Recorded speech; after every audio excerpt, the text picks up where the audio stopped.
Manj kot 10 sekund imamo časa, da nekoga prepričamo, da gleda objave naprej, da nam mogoče sledi. Naši možgani veliko hitrejši zaznajo sliko in pa barve. Zato je zelo pomembno, da na naših objavah uporabljamo kvalitetne slike.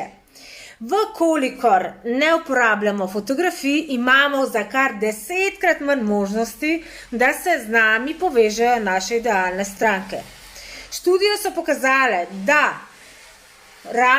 nekdo, ki dobi informacijo brez slik, dejansko pozabi oziroma si zapomni samo 10% vseh informacij, ki jih je slišal v 3 dneh. Vkolikor so zraven bile tudi slike, si zapomnimo kar 63%. Zato je zelo pomembno, da vemo, socialna omrežja so res zasičena, da se razlikujemo od ostalih.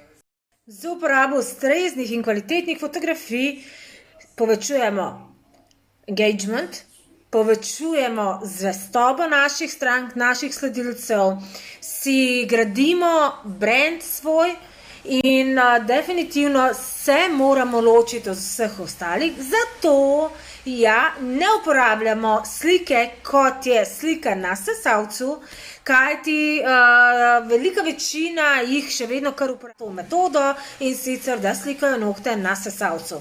Ne, pač to je očesu neprijazno, oko to zazna moteče in si misli, da so pač ti nohti takšni kot od vseh ostalih in nikakor ne bomo s tem dobili idealno stranko.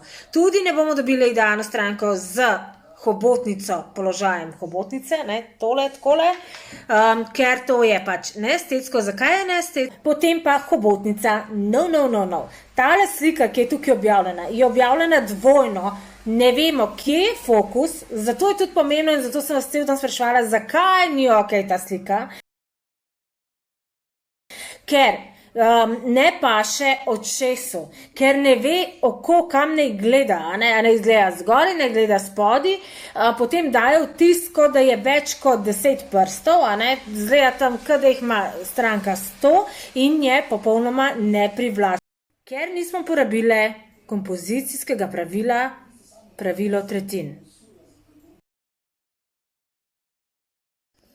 Ne uporabljamo na sesalcu, kot sem tukaj pokazala, in pa, kot vidimo, je zelo veliko takšnih objav in naša objava se potem ne razlikuje od nobene ostale. In potem, kaj je razlikovanje? Stranke razlikuje potem samo še po ceni. Prva stvar, ki te bo vprašala, kakšna je cena, ker ona ne bo vedela, po čem drugem naj te ona razlikuje od ostalih. To se naučiš se 8 pravil, kompozicijskih pravil, to je samo eden izmed modulov in to je zelo pomembno. Zakaj? Zato, da ti potem razlikuješ, kaj je dobra fotografija in kaj ni. Ne, da ti ugibaš, pa ti pa rečeš samo, ni mi všeč, pa mi je všeč. Ti moraš vedeti točno, ko delaš fotografijo, kako jo boš naredila, da bo 100% všeč vsem.